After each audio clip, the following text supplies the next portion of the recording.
성경 말씀은 창세기 45장 16절부터 28절까지의 말씀입니다. 우리 다 함께 16절부터 28절까지 읽겠습니다. 함께 읽겠습니다. 요셉의 형들이 왔다는 소문이 바로의 궁에 들리매 바로와 그의 신하들이 기뻐하고 바로는 요셉에게 이르되 내 형들에게 명령하기를 너희는 이렇게 하여 너희 양식을 싣고 가서 가나안 땅에 이르거든 너희 아버지와 너희 가족을 이끌고 내게로 오라. 내가 너희에게 애굽의 좋은 땅을 주리니 너희가 나라의 기름진 것을 먹으리라. 이제 명령을 받았으니 이렇게 하라. 너희는 애굽 땅에서 수레를 가져다가 너희 자녀와 아내를 태우고 너희 아버지를 모셔오라. 또 너희의 기구를 아끼지 말라. 온 애굽 땅에 좋은 것이 너희 것임이니라. 이스라엘의 아들들이 그대로 할세 요셉이 바로의 명령대로 그들에게 수레를 주고 길 양식을 주며 또 그들에게 다 각기 옷 한 벌씩을 주되 베냐민에게는 은 300과 옷 5벌을 주고 그가 또 이와 같이 그 아버지에게 보내되 순하기 10필에 애굽의 아름다운 물품을 실리고 암나기 10필에는 아버지에게 길에서 드릴 곡식과 떡과 양식을 실리고 이에 형들을 돌려보내며 그들에게 이르되 당신들은 길에서 다투지 말라 하였더니 그들이 애굽에서 올라와 가나안 땅으로 들어가서 아버지 야곱에게 이르러 알리어 이르되 요셉이 지금까지 살아있어 애굽 땅 총리가 되었더이다. 야곱이 그들의 말을 믿지 못하여 어리둥절하더니 그들이 또 요셉이 자기들에게 부탁한 모든 말로 그에게 말하며 그들의 아버지 야곱은 요셉이 그들을 태우려고 보낸 수레를 보고서 기운이 불편한지라. 이스라엘이 이르되 조카도다 내 아들 요셉이 지금까지 살아있으니 내가 죽기 전에 가서 그를 보리라 하니라. 아멘. 감사합니다. 오늘 말씀의 제목은 나를 보낸 이는 하나님이시라. 두 번째 시간입니다. 네. 먼저 양해를 구할 것은 어제부터 오늘까지 이 전기가 나가서 교회에서 설교 준비를 하고 진행하는데 좀 어려움이 있었습니다. 그래서 특별히 PPT 작업이 제대로 마무리가 안 되어서 여러분에게 다시 한번 양해를 구합니다. 그리고 오늘 말씀 주보를 통하여서 보시면서 함께 읽고 이렇게 말씀을 나누도록 하겠습니다. 나를 보낸 이는 하나님이시라. 두 번째 시간입니다. 나를 보낸 이는 하나님이시라. 이 고백이 얼마나 중요하고 복된지 모릅니다. 요셉이 이 사실을 처음 깨달았을 때 그의 마음이 얼마나 감격적이었을까요? 언제인지는 성경에 나와 있지는 않지만 그러나 그날 혹은 또 여러 날을 걸쳐서 하나님의 주권을 깨달은 날 요셉은 세상이 다시 보였을 것입니다. 요셉이 얼마나 힘들고 어려운 일을 겪었는지 우리 모두 다 잘 알고 있습니다. 그래서 요셉이 그 날들을 통하여서 고통을 겪었을 것이며 우리와 똑같은 사람이기 때문에 그 고통, 특별히 억울함으로 당하는 고통은 얼마나 깊었겠습니까? 그런데 형들을 만났을 때 요셉의 고백은 그 고통의 흔적이 전혀 남지 않았습니다. 이유는 지금까지 우리가 살펴본 것처럼 그가 하나님이 일하시는 것을 깨달았기 때문입니다. 그래서 하나님께서 주권적으로 역사하셔서 나를 보낸 사람이 형들이 나를 팔아서 보낸 것이 아니라 하나님께서 그 속에서 역사하셔서 나를 인도하셨다라는 것을 깨닫는 그 순간 그는 세상 전체가 바뀌게 되었을 것입니다. 그날 그는 고통이 고통으로 여겨지지 않고 고생이 고생으로 여겨지지 않았을 것입니다. 그 고생이 하나님의 연단으로 깨닫게 되었을 것입니다. 모든 것을 선하게 사용하시는 하나님의 자비와 능력 안에서 이해할 수 없었던 형들의 그 악한 행동과 무책임한 보디발과 술 맡은 관원장의 행동들이 이해가 되었을 것입니다. 당했을 때에는 형들이 도대체 왜 나에게 이렇게 대할까? 나를 왜 구덩이에 던지며 나를 왜 이 사람들에게 팔아버렸을까? 이해할 수 없었을 것입니다. 하지만 하나님의 손길, 하나님의 주권이라는 것을 깨닫게 되는 순간 하나님께서 이때를 위하여서 나에게 이런 고난의 과정을 통과하게 하셨구나. 그렇게 깨닫게 되었을 것입니다. 또 보디발의 이해할 수 없는 도대체 부당한 그런 일들을 당하였을 때 무책임한 보디발과 또 술 맡은 관원장의 2년 동안 잊어버리는 그런 일들 속에서도 억울하였을 것입니다. 그런데 하나님의 손길, 하나님께서 행하셨다는 것을 깨닫는 그 순간, 하나님의 주권을 깨닫는 그 순간, 요셉은 그 보디발과 술 맡은 관원장의 무책임함조차도 이해가 되었을 것입니다. 이 감격, 바로 하늘로서 땅이 이해되는 감격입니다. 하늘의 지혜로서 땅의 일들을 하나하나 해석할 수 있는 지혜, 그 지혜가 요셉에게 오자 말할 수 없는 감격이 요셉에게 있었을 것입니다. 하나님의 손길이라는 실로 내 삶의 구슬들이, 모든 구슬들이 하나로 쫙 꿰어지는, 내 고통, 내 아픔, 내 슬픔, 이 모든 것들이 하나님의 주권이라는 실로 딱 꿰어지는 경험을 한 요셉. 그 요셉의 감격이 바로 오늘 저와 여러분에게 필요합니다. 특별히 요즘같이 어려움이 지속될 때는 더욱 그러합니다. 그렇습니다. 오늘 우리가 깨달아야 되는 진리가 바로 하나님의 주권입니다. 하나님의 주권의 실로서 우리의 삶의 하루하루를 꿰어보시기 바랍니다. 그러면 요셉에게 있었던 그 감격, 요셉에게 있었던 그 기쁨이 저와 여러분의 것이 될 줄로 믿습니다. 그래서 성령 하나님은 성경을 통해서 지속적으로 우리에게 말하고 계십니다. 뭐라고 말하고 계십니까? 네, 그렇습니다. 하나님께서는 세상에서는 너희가 환난을 당하나 담대하라 그랬습니다. 세상에서 너희가 환난을 당하나 담대하라. 내가 세상을 이기었노라. 그렇게 말씀하셨습니다. 생각하건대 현재의 고난은 장차 우리에게 나타날 영광과 비교할 수 없도다. 그렇게 말씀하셨습니다. 그러므로 우리는 기억해야 됩니다. 나를 보내신 이는 하나님이시라 하는 사실을 기억해야 합니다. 그러므로 말미암아 그 고통과 아픔 속에서도 우리도 요셉처럼 고백할 수 있습니다. 나는 하나님으로부터 나와서 하나님으로 말미암아 살아가고 하나님께로 돌아간다 하는 사실을 깨달을 수 있습니다. 이것이 우리의 삶의 가장 중요한 지혜입니다. 하나님의 주권이라는 지혜입니다. 이 주권을 따라서 살아나갈 때 우리는 이렇게 고백할 수 있습니다. 오늘 우리 앞에 모니터에 있는 대로 한번 다 같이 읽어보겠습니다. 나는 시작. 나는 하나님으로부터 나와서 하나님으로 말미암아 살아가고 하나님께로 돌아간다. 아멘. 그렇습니다. 그래서 로마서 11장 36절에 이는 만물이 주에게서 나오고 주로 말미암고 주에게로 돌아감이라 영광이 그에게 세세히 있으리로다 고백하였습니다. 이 고백이 저와 여러분의 고백이 되시기를 간절히 바랍니다. 그럴 때 우리는 요셉처럼 고백할 수 있습니다. 나를 보내신 이는 하나님이시라. 지난주에 이 축복을 깨닫는 자가 되게 하소서 말씀을 나누었고 또 이 축복을 전하는 자가 되게 하소서 말씀을 나누었습니다. 오늘도 두 가지 더 말씀을 나누도록 하겠습니다. 세 번째, 이 축복을 기억합시다. 이 축복을 기억합시다. 그래서 21절부터 24절까지에 나와 있는 말씀인데요. 요셉의 형제들은 사명을 받았습니다. 그들은 이제 가나안에 남아있는 야곱과 가족들에게 달려가서 이 구원의 축복을 전해야 했습니다. 그들이 본 사실, 그들이 전해야 되는 것이 무엇입니까? 첫 번째는 그들의 본 사실입니다. 그들은 보았습니다. 요셉이 살아있다. 요셉이 이집트의 총리가 되었다. 그리고 그 요셉이 우리 가족을 구원할 계획을 가지고 있다. 이것이 그들이 본 사실입니다. 또 전해야 했습니다. 그들이 들은 하나님의 주권의 역사, 요셉을 통해서 들었던 하나님의 주권의 역사, 눈으로만 본 것이 아니라 요셉의 고백을 통하여 들었던 하나님의 주권의 역사를 전해야 했습니다. 하나님께서 요셉을 살리셨다. 요셉을 살리신 분은 하나님이시다. 요셉을 이집트로 데리고 오신 분도 하나님이시다. 하나님의 주권적 역사로 하나님께서 요셉을 이집트의 총리로 만드셨다. 그리고 하나님은 우리를 살리기 위해서 이 야곱의 가문을 살리기 위해서 요셉에게 이런 일을 행하셨다. 이것이 바로 요셉의 형제들이 가나안으로 돌아가서 야곱과 그 가족에게 전해야 될 구원의 복된 소식이었습니다.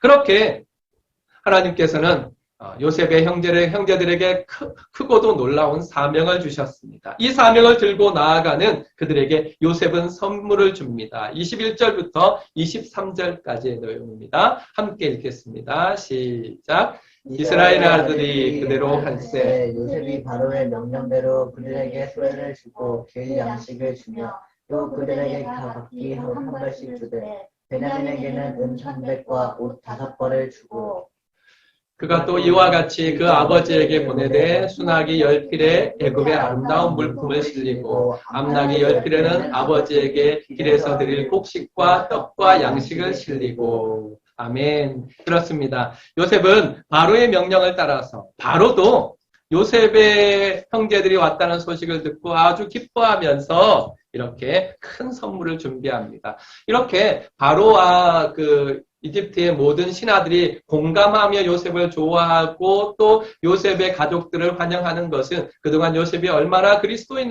하나님의 사람으로서 그 왕궁 안에서 제대로 살았는지를 분명하게 보여줍니다. 선한 영향력을 미쳐서 모든 사람들이 다 좋아하도록 만들었다는 사실을 보여줍니다. 그렇게 바로는 기뻐하면서 정말로 애굽에 있는 좋은 것들을 다 준비하여서 형들을 보냅니다.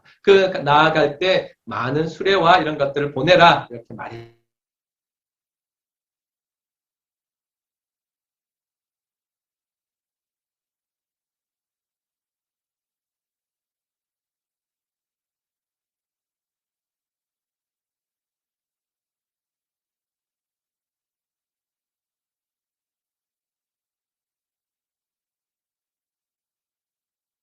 그러니까 형제들에게 많은 선물을 실어서 보내면서 권면하는 것이 이겁니다. 당신들은 길에서 다투지 말라 그럽니다. 왜 그랬을까요? 요셉은 형제들을 잘 알고 있었습니다. 그들 안에 지금은 가라앉아 있지만 죄의 본성이 있다는 사실을 알았습니다. 이제 요셉 앞에서는 놀라고 기쁘고 즐거운 마음들이 복합적으로 있어서 그들 안에 어떤 악한 것들도 나타나지 않지만 이제 요셉의 영향력을 떠나서 가나안으로 올라간 긴 14일의 기간 동안에 길에서 그들 가운데에서 다시 그 죄의 본성들이 일어날 수 있었기 때문에 그렇습니다. 그래서 권면합니다. 길에서 다투지 마십시오. 당신들은 길에서 다투지 마십시오. 요셉의 형들은 큰 기쁨의 소식을 전하러 가는 길입니다. 그러나 이 길 잘 생각해 보십시오. 이 길을 걸어가서 아버지에게 요셉이 살았다라고 큰 기쁨의 소식을 전할 때 무엇이 드러나게 됩니까? 그들의 거짓말이 드러나게 됩니다. 20년 전에 그들은 요셉을 팔아놓고 요셉의 옷에 짐승의 피를 묻힌 다음에 아버지에게 가서 요셉이 들짐승들에게 죽은 것 같습니다 하고 말했었기 때문에 그렇습니다. 그러므로 이제 요셉이 살아있다라고 말하는 그것은 자신들의 죄, 과거의 거짓의 죄, 동생을 팔아버린 그 죄가 그대로 드러나는 길입니다. 이 일이 주는 부담감은 길 가던 중에 그들이 다툼을 일으킬 여지가 충분히 있었던 것입니다. 서로가 서로의 잘못을 지적했을 것입니다. 루벤이 일어나서 내가 그러지 않았느냐, 팔지 말자고 했지 않느냐 그렇게 이야기할 수도 있고 유다가 죽이지 말아야 되지 않느냐라고 말했었고 유다가 내가 그래도 팔자고 해서 이런 일들이 생기지 않았느냐 그렇게 말할 수 있습니다. 다른 형제들을 향하여서 자신의 잘못을 감추고 형제들의 잘못을 드러낼 수 있습니다.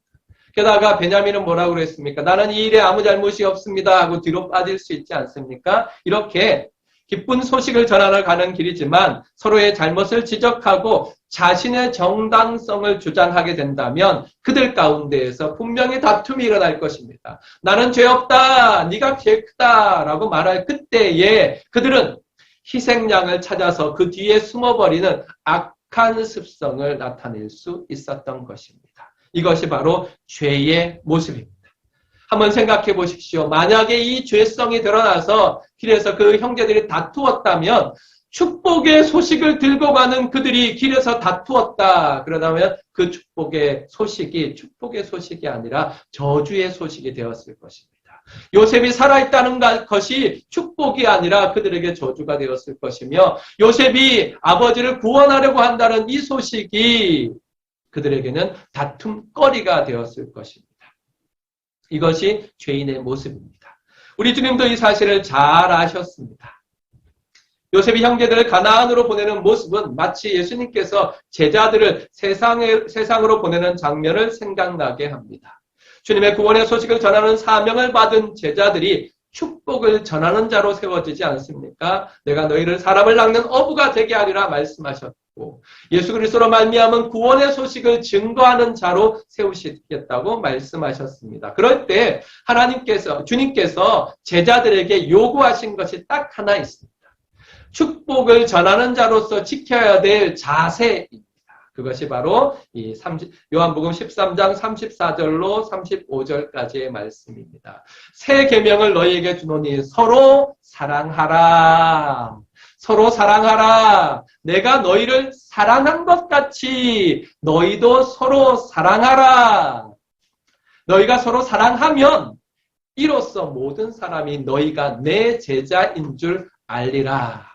예수님께서 말씀하셨습니다. 그렇습니다. 예수님께서는 예수 구원의 복된 소식을 증거할 때 우리가 지켜내야 될 자세, 복된 축복의 소식을 전하는 제자로서, 성도로서의 지켜야 될 자세를 서로 사랑하라라고 했습니다. 왜 그렇습니까?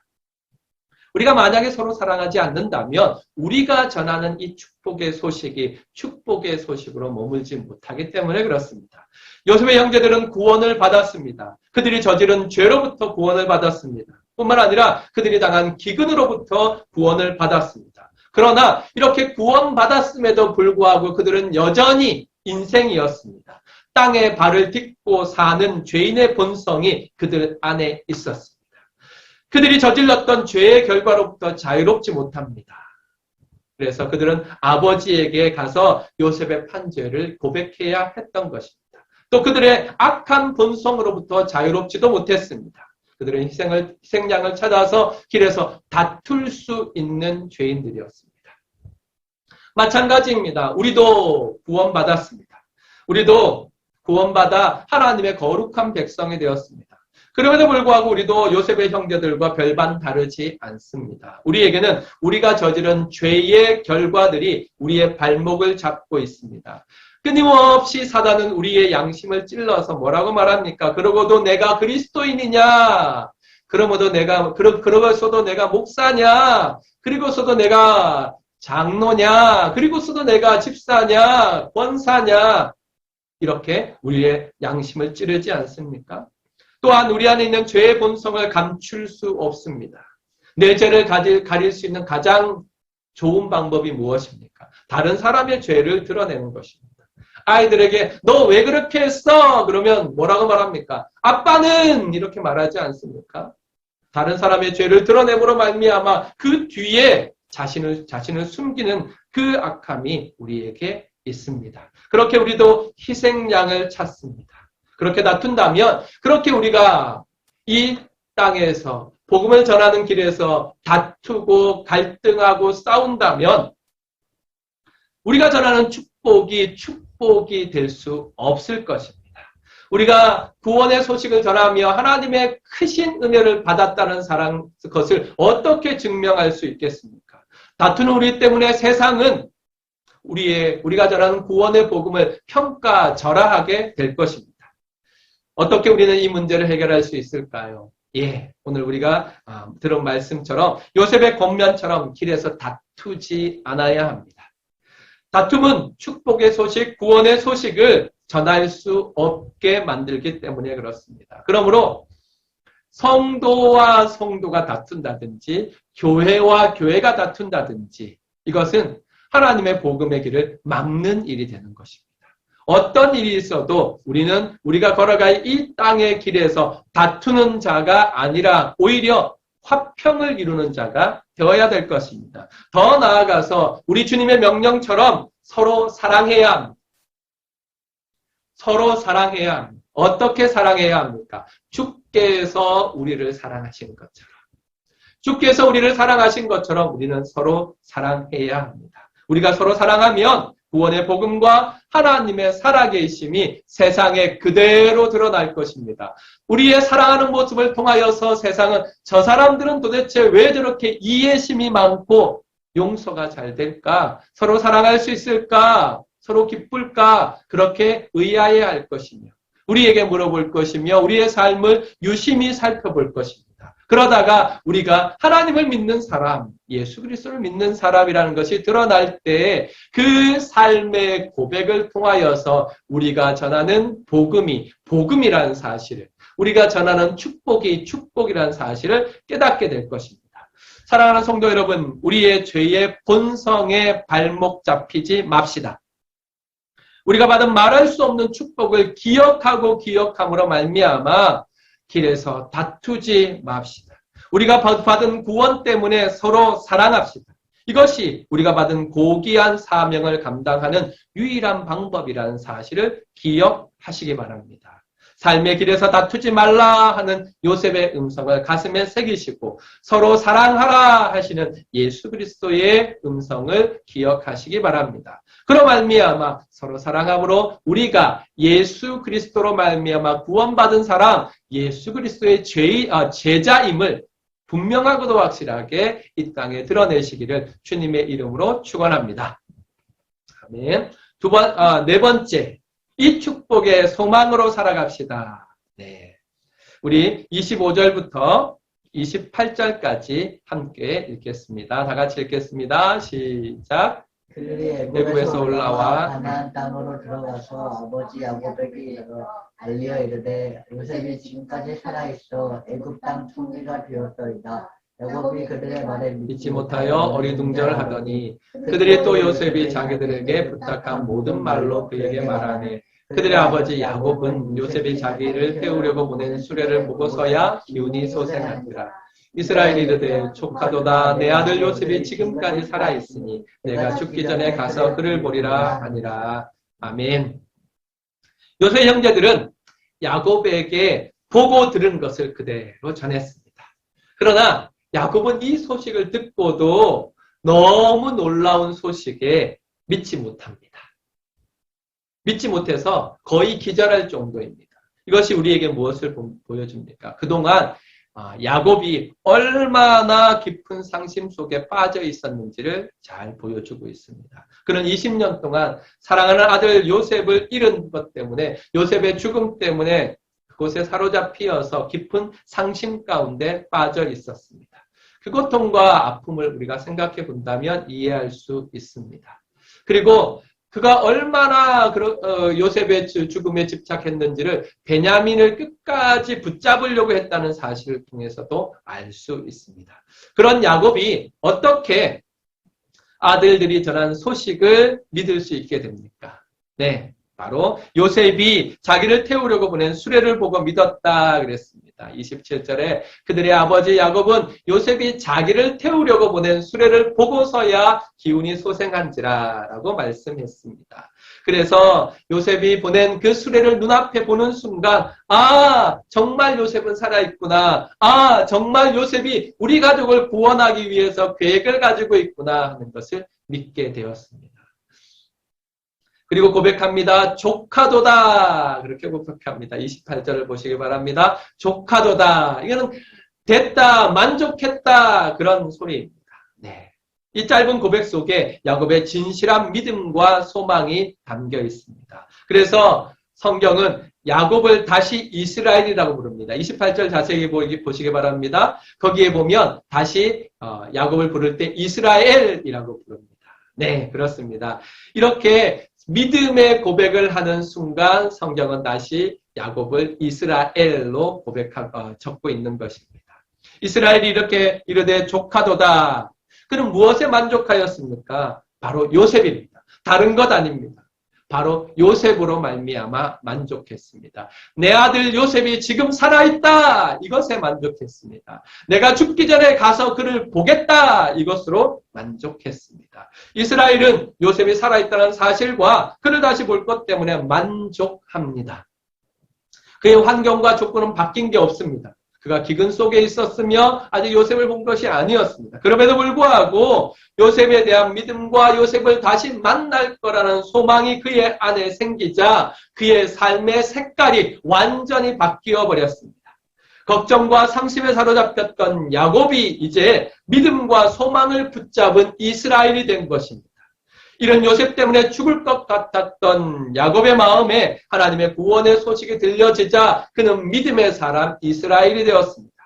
기근으로 죽을 것 같았던 야곱의 눈에 하나님의 축복의 증거가 나타나자 그는 믿음의 사람 이스라엘이 된 것입니다. 그 순간 늙은 야곱의 가슴에 하나님의 구원에 대한 신앙이 불일 듯이 일어났습니다. 그러므로 말미암아 그는 조카도다라고 고백했습니다. 요셉처럼 야곱도 하나님의 축복으로 자신의 삶을 재해석하였던 것입니다. 그러자 걱정과 염려의 어둠이 물러가고 믿음과 소망의 기쁨이 그의 가슴을 가득 채웠습니다. 조카도다, 내 아들 요셉이 지금까지 살아있으니 내가 죽기 전에 가서 그를 보리라 고백했습니다. 사랑하는 성도 여러분, 성도는 아무리 힘들고 어려워도 성도가 아무리 힘들고 어려운 상황 속에 들어가도 주님 만날 소망이 있으면 믿음으로 모든 것들을 견디고 이길 수 있습니다. 여호와는 나의 목자시니라고 고백하고 난 다음에 따르는 것이 무엇입니까? 내가 부족함이 없으리로다. 다윗의 삶을 한번 잘 생각해 보시기 바랍니다. 이 고백을 하였던 다윗의 삶을 찾아보면 그는 그 인생에서 정말로 많은 고통과 아픔을 통하여서 부침을 거듭하였습니다. 그런데 그 속에서 고백하는 것이 무엇입니까? 나는 부족함이 없도다. 왜? 다른 것들은 아무 상관없어요. 그가 고통을 당하였던 것, 광야로 다녔던 것, 아들 때문에 도망다녔던 이런 거 아무 상관없습니다. 오직 여호와 하나님 때문에. 여호와 하나님께서 나를 인도하시니, 여호와 하나님께서 나의 목자가 되시니 내가 부족함이 없도다. 이것이 다윗의 고백이며 이것이 오늘 우리 성도들의 고백인 것입니다. 야곱이 그러했던 것처럼 조카도다 고백할 수 있는 이유가 근거가 어디에 있습니까? 바로 우리 주 예수 그리스도 안에 있는 것입니다. 그러므로 우리는 정말 이런 믿음 가운데 살아가야 할 것입니다. 그런데 어떻게 이런 믿음으로 살아갈 수 있습니까? 야곱을 보면 알 수 있습니다. 그는 하나님의 주권으로 그의 삶을 재해석했습니다. 요셉도 그러하지 않았습니까? 요셉도 하나님의 주권으로 자신의 삶을 재해석했습니다. 우리도 흔들리지 않는 믿음에 설 수 있는 유일한 길은 우리의 삶을 하나님의 주권의 관점에서 재해석하는 것입니다. 모든 것이 하나님께서 하셨습니다. 나를 보낸 이는 하나님이시라 이렇게 고백하는 것입니다. 우리 삶에 보이지 않는 하나님을 계산하는 것입니다. 나의 삶을 해석할 때 그 계산 속에 보이지 않지만 살아계신 하나님, 보이지 않지만 역사하는 하나님을 넣는 것, 이것이 바로 신앙인 것입니다. 다 이해할 수는 없지만 코로나로 당하는 우리의 고난을 나를 이리로 보내신 이는 하나님이라는 관점에서 해석할 때 우리는 그 속에서 놀라운 소망을 체험하게 될 것입니다. 그리고 이스라엘처럼 고백할 수 있을 것입니다. 조카도다. 또 다윗처럼 고백할 수 있을 것입니다. 내게 부족함이 없도다. 그렇게 고백할 수 있을 것입니다. 그래서 성령 하나님께서는 베드로 사도를 통해서 이렇게 권면합니다. 베드로전서 1장 6절로 7절에 있는 말씀입니다. 그러므로 너희가 이제 여러 가지 시험으로 말미암아 잠깐 근심하게 되지 않을 수 없으나 오히려 크게 기뻐하는도다. 너희 믿음의 확실함은 불로 연단하여도 없어질 금보다 더 귀하여 예수 그리스도께서 나타나실 때에 칭찬과 영광과 존귀를 얻게 할 것이라 고백했습니다. 그렇습니다. 우리가 지금 시험을 당하고 고통을 당하지만 그로 말미암아 잠깐 근심할 수 있습니다. 그러나 이것으로 말미암아 이후에 크게 기뻐할 것은 바로 우리가 예수 그리스도를 믿는 믿음이 확실하고 분명하기 때문에 그렇습니다. 예수 그리스도께서 나타나실 때 이 고난을 통과한 이후에 그 속에서 조카도다, 그 속에서 내게 부족함이 없으리로다 고백했던 그 신앙의 고백을 하나님께서 또 우리 주께서 칭찬하시며 장차의 영광과 존귀를 얻게 하실 것이기 때문에 그렇습니다. 나를 보내는 하나님이시라 이 사실을 믿으시기 바랍니다. 그리고 이 믿음으로 말미암아 우리의 삶을 재해석하시기 바랍니다. 그 믿음으로 어떤 어려움 속에서도 다투지 말고 서로 사랑함으로 우리가 받은 거룩한 복음의 사명을 전파하시길 바랍니다. 우리 주님 다시 만날 소망으로 오늘 믿음으로 살아가시길 바랍니다. 요셉을 만날 기쁨에 족하도다 했던 야곱처럼 오늘 우리도 우리 주님 만날 소망으로 내게 부족함이 없습니다. 내게 만족합니다. 라고 고백하시는 축복이 오늘 저와 여러분에게 있기를 간절히 축원합니다. 아멘.